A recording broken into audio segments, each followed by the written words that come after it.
Ինչ արել պաշտոնատար անձը, որի 2 միլիոն դրամ պարգևավճար ստանա։ Երբ որ հասարակ քաղաքացին չի կարող գնա իր նոր տարվա սեղանի հարցերը հոգա։ Համեմատեք։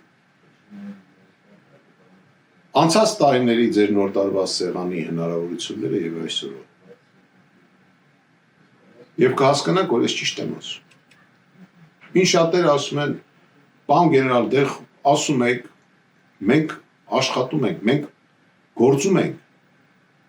բայց Ժորժ ջան, մի նստեք ձեր տները, դուրս եկեք,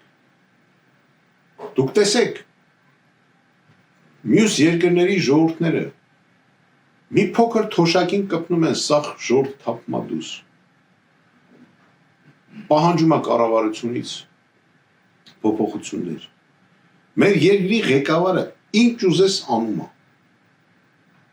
էլ ինչ պետք է անի, որ մենք հասկանանք, որ ինքը մեզ պետք չի։